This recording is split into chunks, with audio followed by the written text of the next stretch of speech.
Hello and welcome aboard the Story Ark. I'm your captain, Kenny Mears, and I am excited for today's episode. Most of us could probably think off the top of our head of a good half dozen classic Grimm fairy tales.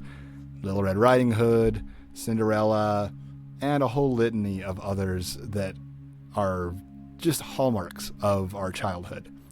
But there are a lot more Grimm fairy tales, and a lot of them are really interesting. We have just one of those stories today. It is called Godfather Death, and it is a fascinating story all about cheating death and the consequences of doing that. So, we have today one of our beloved storytellers, Laurie Allen, back again, and I hope you all enjoy. Here's Laurie. This is a story from the Grimm collection called Godfather Death. What am I going to do? What am I going to do? The father sat on his front step, crying and crying. You see, his wife had just had a baby, a healthy baby boy. That was number 13. And they were poor, and he didn't know how. How could he support another child? What could I do? Finally, he realized that sitting on the step and crying wasn't getting him anywhere. He had to do something. The first thing to do was find a godfather for this new child who could maybe help out a little bit because they were struggling. So he just walked through town to see who might be able to be the godfather. Well, the first one he came upon was a rich lady. Well, I could be a godfather, godmother. I could do that. I have all kinds of riches. I could just help him. The man thought about it. No, you're rich. You don't care about the poor. And he walked on. And she walked off in a huff. Well, the next man he met was a very poor man. He was in ragged clothes. He was a nice man. And he said, I would help you. I will do what I can. No, you're poor like we are. No, I can't have you for the godfather. He walked, and finally he left the edges of town, and he's walking along the road. He had to have someone as a godfather for this child. And a man came down the road. He wasn't dressed wealthy, but he wasn't poorly dressed. He had a fairly nice silk hat on. He went up and he started talking to him. And the man said, Oh, I will be glad to be the godfather for your new son. You see, my name is Death, and I will be happy to be the godfather. And the man thought about it, and he said, you can do that. Death takes the rich and the poor alike. Death is fair. You can be the godfather. And he told him the time to come to the church to perform the ceremony. And Death came. And he was the godfather for this new young man. And as the boy grew and grew, Death would come and he would take him into the forest and he would teach him things about medicine.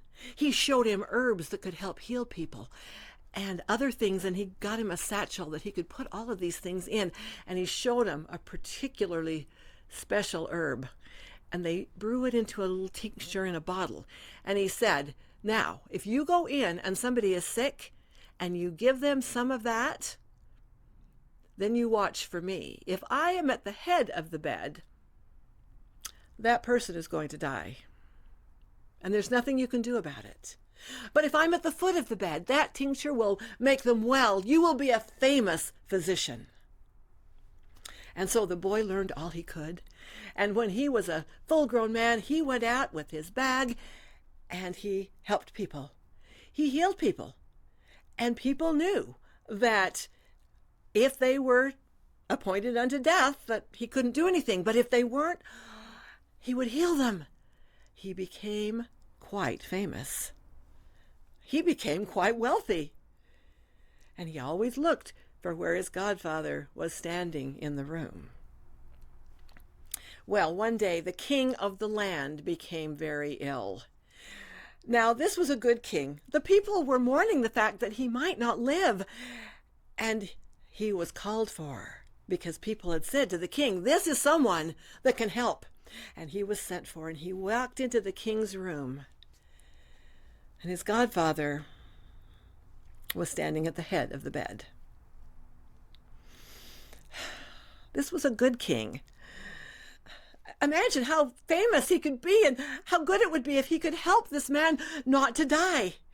And so he went in the room and he said, oh, he needs more air. Quick, turn his bed around toward the window. Open up that window. He gave him the tincture and the man lived. His godfather was not particularly happy with what had just happened. And he came up afterwards and he talked to him and he said, you have cheated me out of one of mine once. Don't do it again. Well, because he had healed the king and the king was so grateful, the king said he could have his daughter to marry.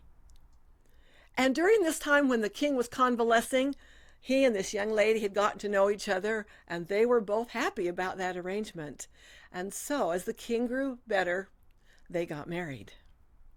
And they had been married for a while. And one day, his wife became very ill. Very ill. And she was in the bed. The roses had gone out of her cheeks. She was so pale. She was feverish. And he was called for. And he went into the room, and his godfather was standing at the head of the bed. He couldn't lose his wife. He loved her so much. And she was with child. He could not lose that. He could not. So he went in the room and he said, he got out the tincture. He said, quick, turn the bed around. She needs more air. He gave her the tincture and the roses came back into her cheeks. And she was well.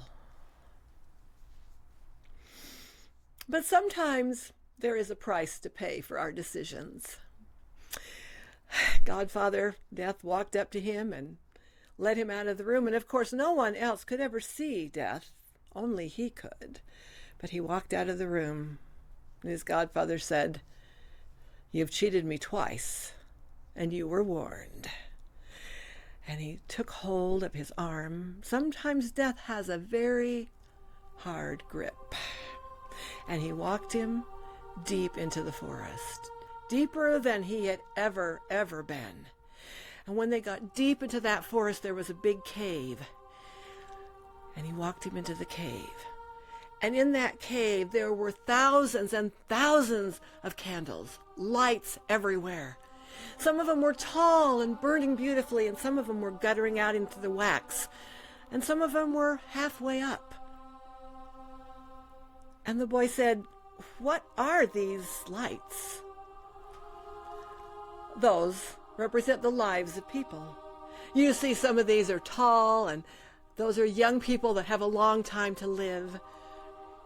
And some of them are partway, and some of them are guttering out. Those are people that, for one reason or another, are appointed to die. The young man watched as one of them went out.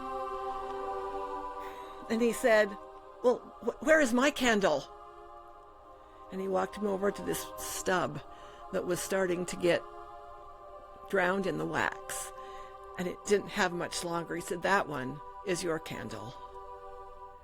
And the man said, no, I have so much to live for now. I can't die.